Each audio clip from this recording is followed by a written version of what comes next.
E olha só, com o início das férias escolares, é comum, né, que as crianças passem mais tempo em casa e também em ambientes de lazer, como clubes, parques. Por isso, é preciso redobrar a atenção para evitar acidentes e outros problemas e situações que podem vir a ser consideradas abandono de incapaz, né, abandono de menores. Nós vamos entender melhor essas situações com o presidente do Conselho Tutelar aqui de Goiânia, Valdivino Silveira, que vai poder explicar melhor para a gente, né, Valdivino? Bom dia para você, bem-vindo. Bom dia a todos que estão em suas residências.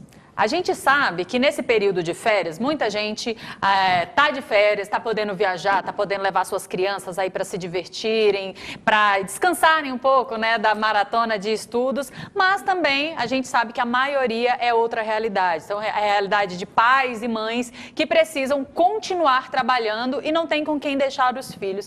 Nesses casos, que situação é essa? Isso pode vir a ser considerado abandono? Qual é o limite dessa situação?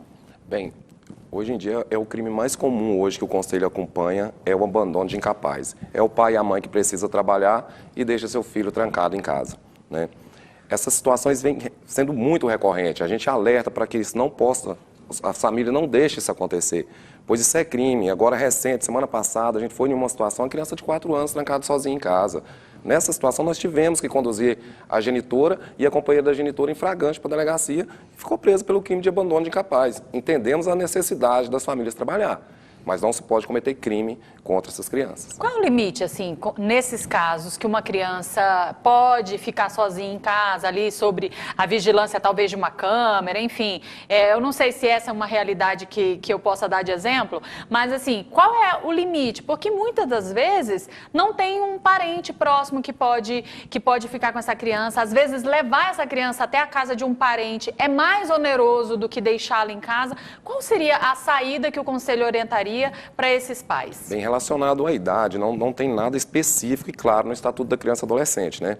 Mas a gente considera que a partir dos 12 anos, com uma certa independência civil, que a criança passa e se torna adolescente, ela pode sentar em casa, pode estar ajudando os pais a cuidar dos seus irmãozinhos menores. Então, menor do que isso, é melhor fazer um esforço, fazer um planejamento, né, para deixar essa criança em algum lugar seguro. E agora a gente fala sobre a questão de prevenção de acidentes. Para os pais que viajaram ou que vão viajar ainda, né, para clubes e tudo mais, quais são os cuidados essenciais com as crianças em parques, em clubes? Bem, o principal cuidado, pai e mãe tem que observar, tem que estar próximo das crianças, né? Tem que estar perto. Criança longe de um adulto, pode ter certeza, ela se expõe ao risco. Então, a principal situação, a família deve estar próxima ao seu filho, deve observar com carinho e cuidado com as suas crianças. O Conselho Tutelar atua nesse tipo de ambiente? Por exemplo, existe uma equipe que vai lá dar uma olhadinha nos clubes, nos parques, para ver como que essas crianças estão,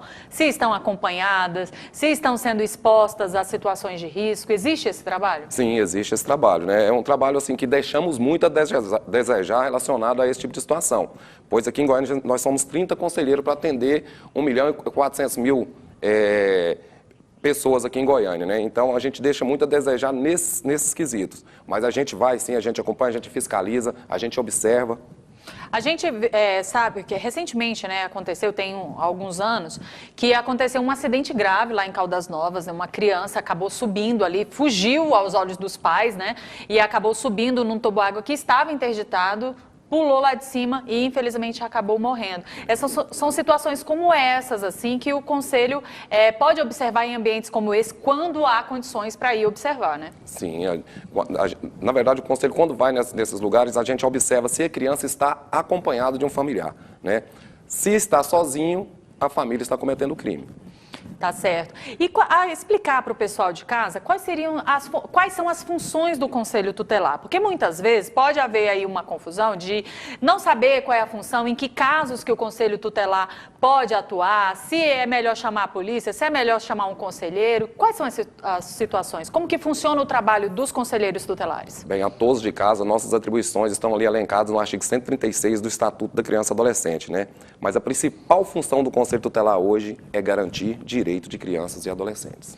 O Conselho Tutelar conta com unidades, assim, todo o Estado é atendido pelos conselhos tutelares? Todos os municípios contam com a unidade do Conselho Tutelar? Sim, lei federal garantiu esse atendimento do Conselho Tutelar no Estatuto da Criança e Adolescente, né? Então, todo município tem que ter, no mínimo, um conselho tutelar formado por 5 conselheiros. É lei e todos os municípios do Brasil, situações que são municipalizados, aquela cidade, tem que contar, no mínimo, com um conselho tutelar. A gente sabe que os conselheiros tutelares, eles são responsáveis, né, por olhar aí a segurança das crianças, seja em casa, seja em ambientes de férias, né, como a gente está vendo aí, situações de brincadeiras e tudo mais, e a segurança e os direitos das crianças, né? Mas a gente sabe também que todos nós acabamos compartilhando dessa obrigação ou dessa função dos conselheiros tutelares, né? É importante também a comunidade estar atenta às situações que podem colocar crianças em risco? Sim, a comunidade é obrigada a estar atento. Depois da nova lei agora em Riborel, hoje se torna um crime de omissão da sociedade, é crime previsto no Estatuto da Criança e Adolescente. Se tem conhecimento de alguma criança exposta ao risco e não denunciou, essa pessoa também responde pela sua omissão. Existem muitos casos também que a gente sabe, né, que foi um vizinho, foi uma professora que acabou identificando uma situação de abuso, uma situação de violência e foi lá e interviu. Os vizinhos podem sim intervir nessas situações, né? E a preço de ser responsabilizados se não intervir, né? Eles apenas não podem, eles devem intervir, né?